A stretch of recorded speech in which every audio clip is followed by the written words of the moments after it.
जय जय श्री राधे, जय जय श्री राधे, जय जय श्री राधे। सिकंद चौथा अध्याय 7वां। श्री महादेव की कृपा से दक्ष यज्ञ की पूर्ति। श्री मैत्री जी ने कहा, विदुर जी, श्री ब्रह्मा जी की वाणी सुनकर भगवान ने मुस्कुरा कर उनकी ओर देखा। देखो, ये मुझे बहुत, मैंने पहले भी आपको कहा, परमात्मा मुस्कुराते हैं, कुछ भी हो जाए मुस्कुराते हैं, और हमारी मुस्कुराहट चली गई। ये बहुत गड़बड़ है। आज का इंसान अगर भगवान से इतना भी सीख ले ना, मुस्कुराओ। वो हमारे कहीं लखनऊ का कोई आया था हमारे पास, मेरे पिताजी के समझो थे, तो वो समझो काका हम उनको बोलते थे। बोले वहाँ पे जगह जगह लिखा रहता है मुस्कुराइए क्योंकि आप लखनऊ में हैं। और मैंने फिर उनको एक दूसरी चीज कही, मुस्कुराइए क्योंकि आप मंदिर में हैं। अच्छा, उसको थोड़ा और सुन लो, मजा आएगा आपको। मुस्कुराइए क्योंकि आप इंसान हैं। इंसान ही मुस्कुरा सकता है, ये याद रख लेना। अच्छा, कभी सुअर हंसे ना, आपको 10-15 दिन नींद थोड़ी आएगी। थोड़ा सोचो, कभी आप बिल्ली आपके सामने आ जाए और इंसान जैसे हंसने लगे तो मेरे ख्याल से 1 आध महीना नींद नहीं आएगी। घोड़ा आपके हंस के हो, ऐसे समझो हम जैसे सिंधी ठहाका, यानी इंसान जैसे ठहाका लगाता है, अट्टहास्य नहीं, अट्टहास्य फिर वो गलत हो जाता है। लेकिन अच्छे से मुस्कुराना और आवाज निकाल के मुस्कुराना। ऐसे कभी सोच लो कि भाई ये मैं जो 2-3 नाम ले रहा हूँ, घोड़ा ऐसे हंस के आ जाए और इंसान जैसे बोले वेलकम, अरे वेलकम नहीं लगेगा, ऐसे लगेगा मार डालेगा। ये मुस्कुराइए, फिर से मुस्कुराइए। और इसके लिए हमारे रामदेव जी महाराज तो जोर जोर से हंसाते हैं, उसका नाम रख दिया हंसासन, हंसने का आसन, हंसते रहो। और फिर देखो, इंसानों की तरह नहीं हंसोगे ना तो थोड़ा मुझे माफ करना, कई बार थोड़ा कई लोगों को गलत लग जाता है। एक बार मैं सुबह में जा रहा था तो अंदर से बगीचे में से आवाज आई, बोले चलो ये घोड़े जैसे हंसो। और मेरे मन में आए, घोड़े जैसे कैसे हंसेंगे? मुझे कहीं जाना था जल्दी, फिर भी मैंने गाड़ी रोक दी। मैं बोला 15 मिनट सत्संग लेट चलेगा, कोई दिक्कत नहीं, सुनने दो घर ये घोड़ा कैसे हंसता है। फिर वो ही करके सब हंसने लगे। हाँ सही में वो योगासन वाले अंदर बैठे थे, कभी देखना अब कैसे कैसे हंसाते हैं। अब घोड़ा हंसेगा क्या भाई? थोड़ा एक बात याद रख लेना, अगर इंसान बन के हंसना नहीं सीखे ना, फिर वो योग अभ्यास में जाके घोड़ा कैसे हंसता है उसकी प्रैक्टिस करनी पड़ेगी। इससे अच्छा हंसो, जीवन में हंसो, मुस्कुराओ और दूसरे को मुस्कुराने दो। और दूसरों को मुस्कुराने का अब जरिया बनो, कारण बनो दूसरे के मुस्कुराने का, रोने का कारण मत बनो। हाँ, हरी हिम्मत ना हारिए। हाँ, हंसते मुस्कुराती हुई जिंदगी बिताइए, गुजारिए। पता नहीं हंसते मुस्कुराना भूल गया है इंसान आज का। छोटी छोटी बातों में इतना परेशान हो जाता है, इतना परेशान जिसका कोई हिसाब ही नहीं है। जहां हंसना चाहिए वहां भी रोता रहता है। इसके लिए मुस्कुराते हुए हम आगे बढ़े। फिर से मैं दोहरा दूं, ये अध्याय है 7वां। श्री महादेव जी की कृपा से दक्ष यज्ञ की पूर्ति। श्री मैत्री जी ने कहा, विदुर जी, श्री ब्रह्मा जी की वाणी सुनकर भगवान ने मुस्कुरा कर उनकी ओर देखा और वे कुछ पल तक उनकी ओर देखते रहे। उनके देखने से ब्रह्मा जी संकोच से भर उठे और नीचे की ओर देखने लगे। भगवान महादेव ने कहा, प्रजापति, भगवान की माया से मोहित हुए उस नासमझ दक्ष के विषय में भगवान महादेव ने कहा, प्रजापति, भगवान की माया से मोहित हुए उस नासमझ दक्ष के विषय में मैं कोई बात करना नहीं चाहता। मैं उसे स्मरण भी करना नहीं चाहता। मैंने उसे जो दंड दिया है वह उसे सावधान करने के लिए दिया है। परमात्मा कई बार हमको सावधान करता है। काफी बार मैंने आपको कहा, अगर सावधानी नहीं आई ना फिर रोना पड़ेगा। कई बार हमारे कल या परसों ये बात निकली थी, परमात्मा संकेत देता है, सुधर जाओ, सुधर जाओ, सुधर जाओ, धृतराष्ट्र मत बनो, दुर्योधन मत बनो, दुशासन मत बनो, बनना है तो मीरा बनो, बनना है तो सुदामे बनो, बनना है तो विदुर जी महाराज बनो। लेकिन हाय रे इंसान की किस्मत, मैं उसे सुमरण भी करना नहीं चाहता। मैंने उसे जो दंड दिया है वह उसे सावधान करने के लिए दिया है। दक्ष प्रजापति का सिर जल गया है, उसे बकरी का सिर लगा दो। भगदेव मित्र देवता के नेत्रों ने यज्ञ भाग देखेंगे, भगदेव मित्र देवता के नेत्रों से यज्ञ भाग देखेंगे। पूषा दांतों के बिना पिसा हुआ अन्न खाएं, पूषा दांतों के बिना पिसा हुआ अन्न खाएं, सभी देवगणों के घायल अंग ठीक हो जाएंगे। पूषा दांतों कुछ होगा उस समय की, अब तो वनस्पतियां चली गई। पूषा दांतों के बिना पिसा हुआ अन्न खाएं, सभी देवगणों के घायल अंग ठीक हो जाएंगे। जिन याजकों और यजमानों को चोट पहुंची है वे भी ठीक हो जाएंगे। भृगु जी को बकरी की दाढ़ी मूछ आ जाएगी, कल ये बात निकली थी। विदुर जी, इस प्रकार भगवान शंकर के वचन सुनकर सभी ऋषिगण, देवगण और ब्रह्मा जी प्रसन्न होकर धन्य धन्य धन्य कहने लगे। फिर सभी ने भगवान शंकर से यज्ञ भूमि में पधारने की प्रार्थना की, जिसे उन्होंने स्वीकार कर लिया। ब्रह्मा जी उन्हें अपने साथ लेकर दक्ष की यज्ञशाला पहुंचे। वहां यह देखकर उन्हें घोर आश्चर्य हुआ कि भगवान शंकर ने जैसा जैसा कहा था उसी प्रकार सारे कार्य स्वतः ही संपन्न हो गए। रुद्रदेव पर दृष्टि पड़ते ही बकरी के सिर वाला दक्ष उनके सामने आया और सिर झुकाकर उनसे क्षमा मांगते हुए उनकी स्तुति करने लगा और अपनी मृत बेटी के लिए रो रो कर अश्रु बहाने लगा। वह बोला, भगवान, मैंने आपका बड़ा भारी अपराध किया है, मैं क्षमा के लायक नहीं हूँ। मैंने आपके महान तत्व को नहीं जाना, आपको अपशब्द कहे किंतु आपने अपने मुख से एक शब्द भी नहीं कहा। आपने मुझे नीच जानकर भी मुझे अपनी करुणा से उबार लिया। आप मुझ पर प्रसन्न हो और मेरे जघन्य अपराध को क्षमा करें। मैं अपनी पुत्री के आत्मदाह के पाप का भागी हूँ, उससे मुझे उत्तीर्ण करें, यानी उससे मुझे पार करें, पाप से ये दूर करें मुझे। श्री मैत्रेय जी ने कहा, विदुर जी, दक्ष ने आशुतोष भगवान शंकर से अपने अपराध को क्षमा कराकर ब्रह्मा जी के कहने पर उपाध्य और ऋत्विज आदि सहायता से पुण्य यज्ञ आरंभ किया। उन्होंने भगवान विष्णु का स्मरण किया तो भगवान गरुड़ पर सवार होकर वहां उपस्थित हो गए। भगवान विष्णु ने आगे बढ़कर ब्रह्मा जी को नमन किया और भगवान शंकर को अपनी बाहों में भरकर प्रगाढ़ आलिंगन किया। फिर सभी ने मिलकर ब्रह्मा, विष्णु और भगवान शंकर की स्तुति की और उनका यज्ञ भाग निकाला। दक्ष, ऋत्विज, यजमान, भृगु, इंद्र, याज्ञिकों, ऋषियों, सिद्धों, यजमानों की पत्नियों, लोकपालों, योगेश्वरों, अग्निदेव, गंधर्वों, विद्याधरों, ब्राह्मणों और अन्य देवताओं ने तीनों की समवेत स्तुति की। उन्होंने कहा, हे प्रभु, आप शुद्ध, चिन्मय, वेद रहित और निर्भय हैं। भगवान रुद्र के प्रधान अनुचर नंदीश्वर के श्राप के कारण हमारी बुद्धि मलिन होकर कर्म कांड में फंसी हुई है, अतः हम आपके तत्व को नहीं जानते। आप हमारे आश्रयदाता हैं, हमारे कलेशों को दूर करने वाले हैं, हम आपको नमन करते हैं।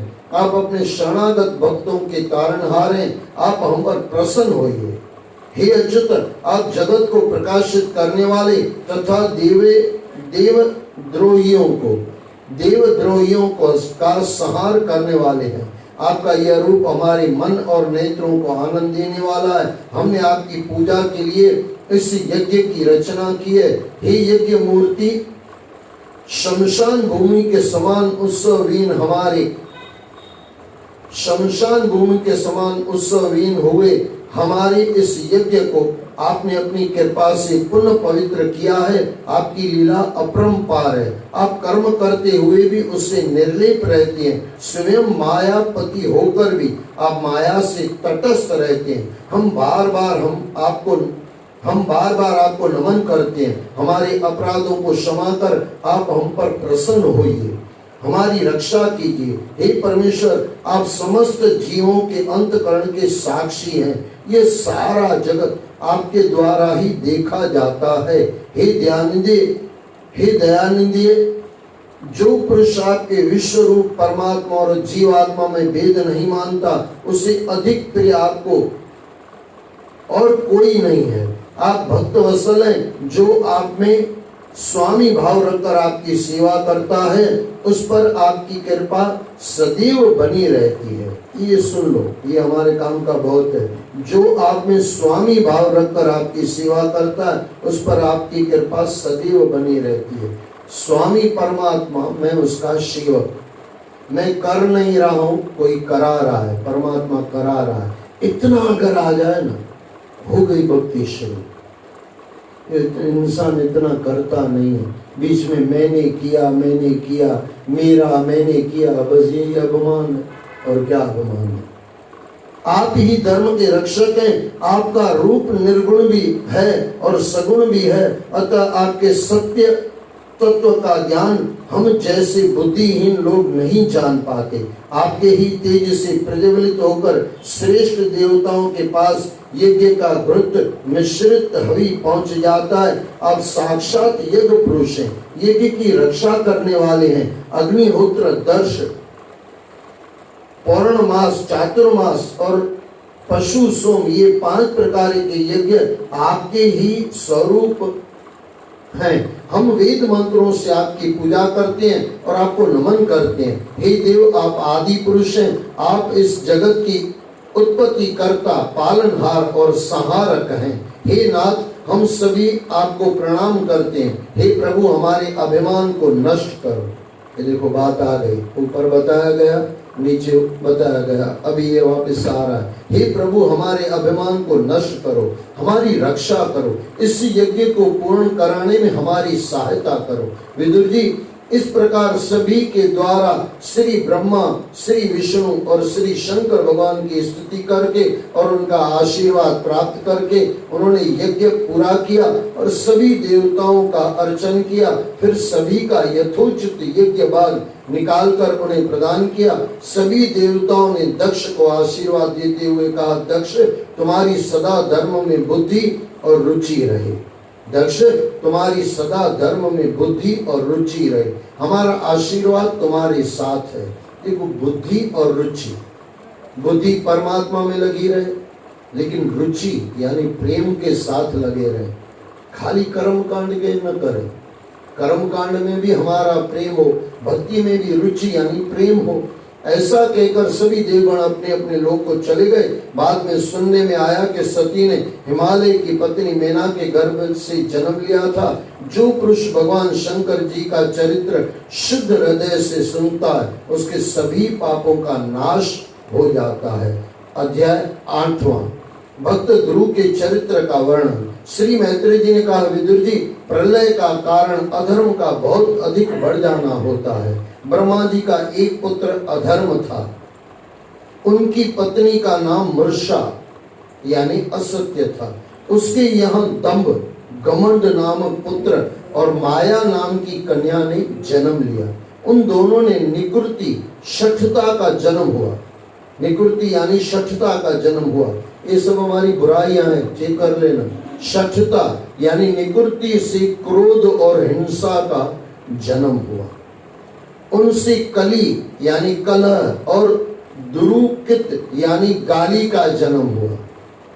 ये सब होता है ना भाई, शुरुआत होती है वहां से, फिर ये चलता रहता है। दुर्कित से कली ने भय और मृत्यु को जन्म दिया और दोनों, अब जहां भी ये सब होगा, भय और मृत्यु होगी और क्या होगा, को जन्म दिया।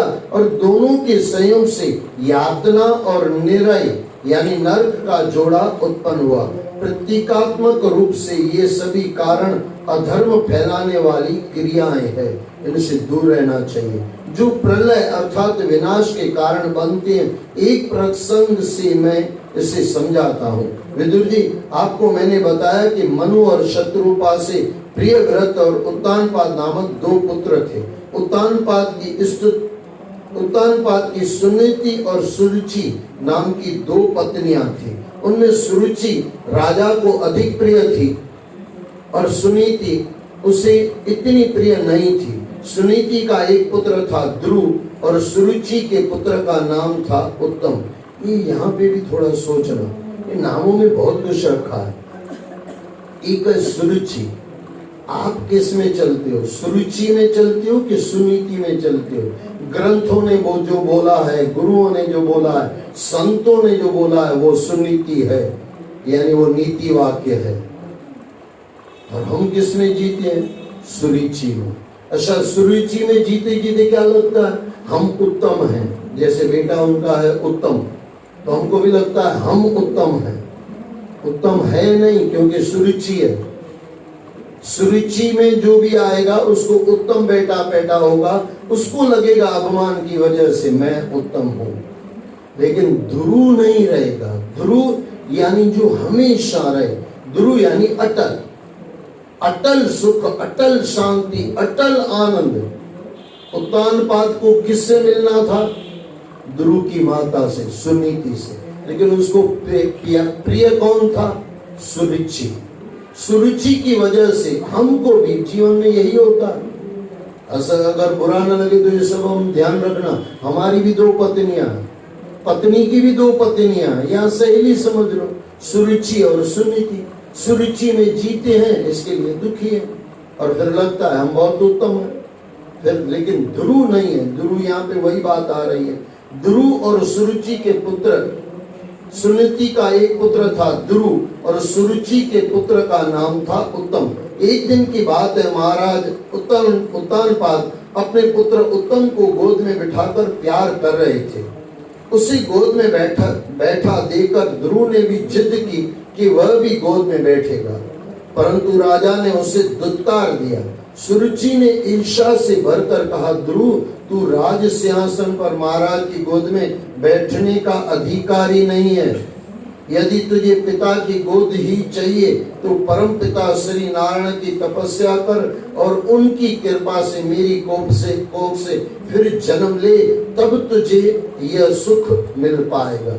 लेकिन ये ध्रुव कभी सुरुचि का बेटा हो ही नहीं सकता है, वो सुनीति से ही आएगा। मैं फिर दोहरा दूं, ध्रुव यानी जो अटल है, आज तक भी अटल है। आज भी मुझे याद है, मैं जब बचपन में था और आज भी ध्रुव तारा, आज भी आप देखते होंगे, मेरी मम्मी वो छोटा बचपन में दिखाती थी, बोले बेटे ये देख ले हो। अच्छा, उसके अगल बगल में ऋषि, दूसरे तारे ऋषि बनकर, यानी ऋषि तारे बनकर उनकी रक्षा के लिए खड़े हैं ध्रुव तारे की। आप देखना, सप्त ऋषि उनके बीच में ध्रुव तारा होता है।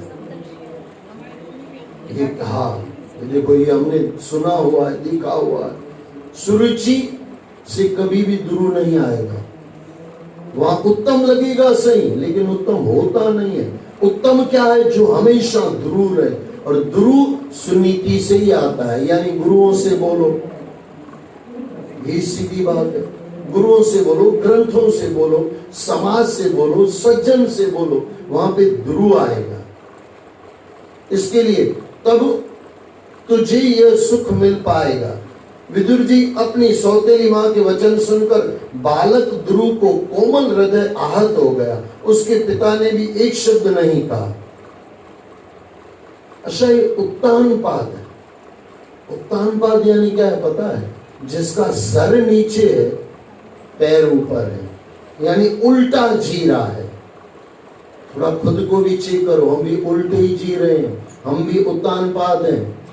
उत्तानपाद यानी जो सुरुचि लगनी चाहिए वो लग जाती है, और सुनीति जो लगनी चाहिए वो सुनीति लगती नहीं है।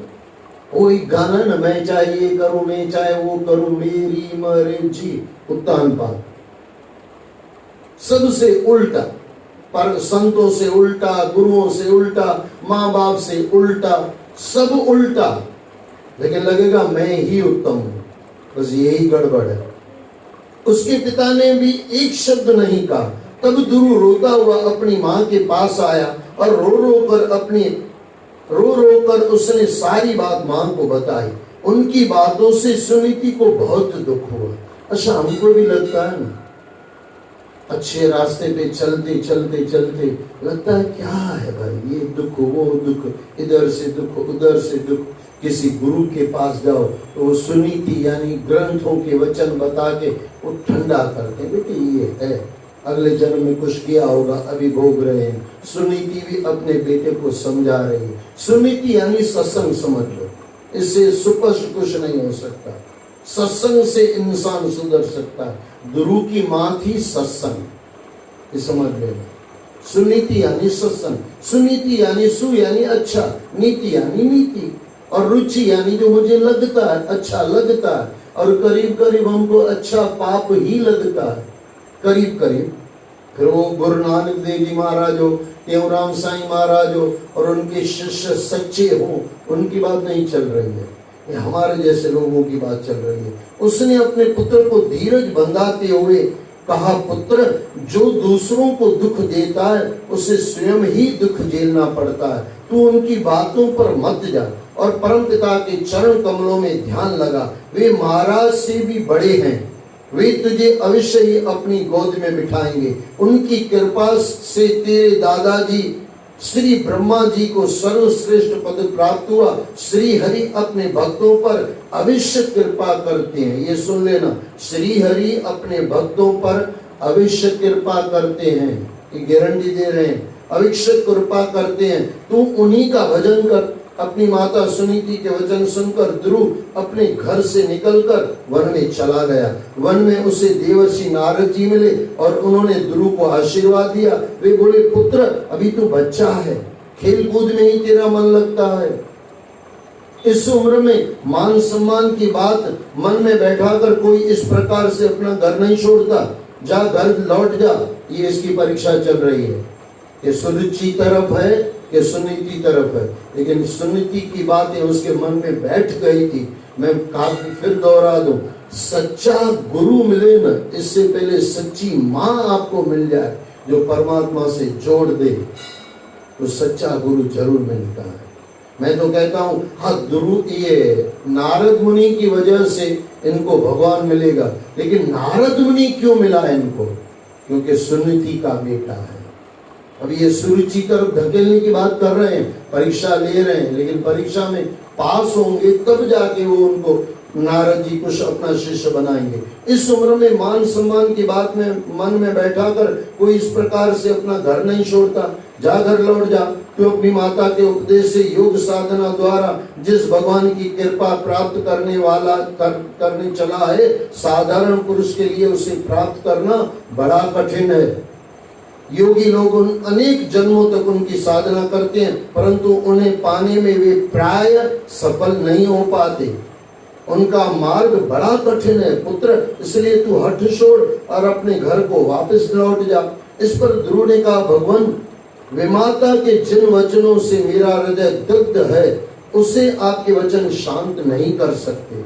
मैं ब्रह्मा जी का पौत्र हूँ, मेरी रगों में क्षत्रिय रक्त बह रहा है। मैंने जो निर्णय किया है, मैं उसे अब पीछे नहीं हट सकता। मैं त्रिलोकी के सबसे श्रेष्ठ पद पर अधिकार करना चाहता हूँ। सबसे श्रेष्ठ पद यानी पद नहीं चाहिए, परमात्मा का पद चाहिए, ये याद रख लेना। मेरी माँ ने मुझे बताया है कि परमपिता श्री हरि की गोद में सर्वश्रेष्ठ पद तीनों लोकों में कोई दूसरा नहीं है। मेरी माँ ने मुझे बताया है कि परमपिता श्री हरि की गोद से सर्वश्रेष्ठ पद तीनों लोकों में कोई दूसरा नहीं है। जब तक भगवान श्री हरि मुझे अपनी गोद में नहीं बैठाएंगे, तब तक मैं यह वन छोड़कर कहीं नहीं जाऊंगा। विदुर जी, ध्रुव की बात सुनकर देवर्षि नारद बहुत प्रसन्न हुए। उन्होंने ध्रुव से कहा, बेटा, तेरी माता सुनीति ने तुझे जो कुछ बताया है वही तेरे लिए परम कल्याण का मार्ग है। परीक्षा में पास हो गया बेटा, शिष्य पास हो गया। भगवान वासुदेव तुझ पर अवश्य प्रसन्न होंगे। अब देखो, पहले कर रहे थे नहीं होगा, ये होगा, अब परीक्षा में पास हो गया तो गारंटी दे रहे हैं। अच्छा, ये कहा जाता है जिसको भी नारद मुनि मिला ना, उसको परमात्मा जरूर मिलता है। ये नियम है। नारद मिले और भगवान न मिले, ऐसा कभी होता नहीं है। भगवान वासुदेव तुझ पर अवश्य प्रसन्न होंगे। तू चित्त लगाकर उनका भजन कर। जिस पुरुष के मन में धर्म, अर्थ, काम, मोक्ष की अभिलाषा होती है, उसके लिए इन्हें प्राप्त करने का एक ही मार्ग श्री हरि के चरण है। सभी ओर से ध्यान हटाकर तू नित्य प्रति श्री हरि के चरण कमलों का ध्यान कर, तेरी अभिलाषा अवश्य पूर्ण होगी। फिर गारंटी दे रहे हैं। भगवान श्री हरि सभी को आश्रय देने वाले हैं। वे अपार सुख को देने वाले हैं, शरण वस्तल हैं और दया के सागर हैं। श्याम सुंदर पीतांबरधारी, मोर मुकुट, गल में बैजंती माला तथा चारों भुजाओं में शंख चक्र गदा पद्मधारी भगवान पुरुषोत्तम सदैव प्रसन्न वदन रहते हैं। परमानंद में ही उनका वास है और वे सदा हर्षित होकर अपने प्रिय भक्तों को वर देने के लिए तैयार रहते हैं। भगवान का स्वरूप बड़ा ही दर्शनीय, शांत तथा मन और नेत्रों को आनंदित करने वाला है। पुत्र, ओम नमो भगवते वासुदेवाय। एक सुबह उठ के ना 12 बार जप लिया करो। वैसे तो ज्यादा जपो तो जितना ज्यादा जपो उतना बढ़िया, न मिले ना टाइम 12 बार कर लो। ओम नमो भगवते वासुदेवाय। इसी मंत्र से ध्रुव ने भगवान का दर्शन किया था। ओम नमो भगवते वासुदेवाय का 7वां एकाग्र मन से जाप करने पर भगवान प्रसन्न हो जाते हैं। भगवान तो प्रेम के भूखे हैं। उन्हें किसी आडंबर से प्रसन्न नहीं किया जा सकता। वे तो श्रद्धा से ही वश में हो जाते हैं। श्री नारद जी के उपदेशों से प्रसन्न होकर ध्रुव ने नारद जी की परिक्रमा की और उन्हें नमन किया। फिर वह मधुबन में जाकर एक पैर से खड़े होकर भगवान की आराधना करने लगे। अब देखो, नारद जी ने कहीं नहीं कहा था कि एक पैर पे खड़े होना, लेकिन इनकी रुचि इतनी है, परमात्मा में रुचि, ये याद रख लेना। सुनीति से फिर रुचि आई, लेकिन किस तरफ की रुचि? परमात्मा तरफ की रुचि। ध्रुव के जाने के बाद नारद जी राजा उत्तानपाद के राजमहल में पहुंचे। राजा उत्तानपाद ने उनका स्वागत सत्कार किया और उन्हें आसन पर बैठाया। नारद जी ने राजा से पूछा, क्या बात है राजन, तुम किस सोच में डूबे हुए हो? जब भी आप गलत करते हो, आपका चेहरा, आपका हाव भाव, आपका जीवन बता देता है आप गलत करते हो। नारद जी को कोई बात पता नहीं थी यानी संत हैं, इनके लिए पता था, लेकिन सामने आए और उनका चेहरा देख के कुछ बोल रहे हैं। तुम किस सोच में डूबे हुए हो? क्या तुम्हारे धर्म, अर्थ और काम में से किसी एक में से कोई कमी आ गई है? धर्म, अर्थ और काम में कहीं भी कमी आ गई तो हमारा चेहरा मुरझा जाएगा, हमारा जीवन खराब हो जाएगा। अर्थ और काम में से किसी एक की कोई कमी आ गई है। राजा ने कहा, देवर्षि, स्त्री मोह में पड़कर, हाय इंसान की किस्मत, ये एकदम सत्य बता रहे हैं। राजा ने कहा, देवर्षि, स्त्री मोह में पड़कर मैंने एक मासूम बालक का हृदय दुखा दिया। मैंने अपने ही बालक को अपने घर से चले जाने के लिए विवश कर दिया। पता नहीं वह अब कहाँ भटक रहा होगा। वन के जंगली जानवर कहीं उसे खा न जाए, वो भूखा प्यासा न जाने अब कहाँ होगा। ये सब सुनीति और ध्रुव की बात चल रही है। सुनीति को साथ में लेते रहना। संसार की कामों की वजह से सुनीति हमारी नहीं चली जाती क्या? और ध्रुव कुछ सुख मिलता है क्या? ध्रुव, आपको ध्रुव सुख मिला है? ध्रुव शांति मिली है, यानी अटल शांति अभी तक मिली है क्या? संतों से सुना, मुक्ति यानी परम शांति कहाँ मिली है भाई? कहीं नामो निशान नहीं है, क्योंकि सुरुचि में फंसे हुए हैं। और सुरुचि की वजह से सुन्नति और ध्रुव बहुत दूर हो जाता है और फिर वो जंगलों में चला जाता है, यानी अंदर खलास हो जाता है। मुझसे बड़ा भारी अधर्म और पाप हो गया, समझ में नहीं आता कि मैं अब क्या करूं, कहाँ ढूंढूं उसे। नारद जी ने कहा, राजन तुम अपने बालक की चिंता मत करो, उसके रक्षक तो स्वयं भगवान है। वह बालक साधारण नहीं है, वह बड़ा समर्थ है। वह अपना लक्ष्य प्राप्त कर तुम्हें यश को बढ़ाने वाला, तुम्हारे यश को बढ़ाने वाला होगा। श्री मैत्री जी ने विदुर जी से कहा, विदुर जी इधर उत्तानपाद श्री नारद जी के जाने के बाद आश्वस्त होकर भी चिंतित रहता था। जब भी गलत करो, आश्वासन कितना भी मिले, लेकिन अंदर से चिंतित जरूर रहोगे। किंतु उधर दुरु सब ओर से निश्चिंत होकर श्री हरि की साधना में लगा रहता था। वह एकाग्रचित होकर श्री हरि की उपासना कर रहा था। उसने 1 माह 3 रात्रि के अंदर, ये इनकी तपस्या भी देखना, थोड़ी बहुत भी हमारे अंदर आ जाए ना, आनंद आ जाए। ये 12 बार मैंने आपको कहा ना, मंत्र जपने वाला शायद एक ही कोई होगा जिसके मन में कुछ बैठ गया तो। लेकिन ये गुरु कैसे कर रहे हैं सुनो।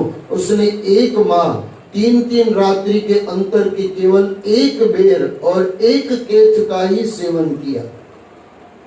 क्या था उस समय का, अभी ये सब चीजें होगी तो हमको मालूम नहीं है। दूसरे माह 6 दिन के अंतर से सूखी घास और पत्तों को चबाकर अपनी शुदा शांत की और भगवान का पूजन किया। पहले 3 दिन में खाया, फिर शेषे दिन में खाया, और कितना शेषे महीना। पहले 3 माह तक 3 दिन में खाया, और फिर 6 महीने बाद के 6 महीने में 6 दिन में 1 बार खाया। शेषे दिन के अंतर से सूखी घास और पत्तों को चबाकर अपनी शुदा शांत की और भगवान का पूजन किया। तीसरे माह 9 दिन के अंतर, ये देख लो, और तीसरे माह ये दूसरे माह, समय ने बोल दिया, माफ करना। पहले माह 3 रातों में खाया, यानी 3 दिन की गैप में। दूसरे महीने शेषे दिन की गैप से खाया। अब तीसरे माह यानी तीसरे महीने में 9 दिन के अंतर पर केवल जल पीकर समाधि योग के द्वारा श्री हरि की आराधना की।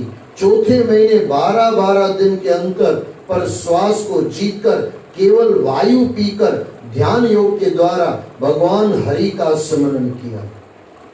ये है भाई ध्रुव।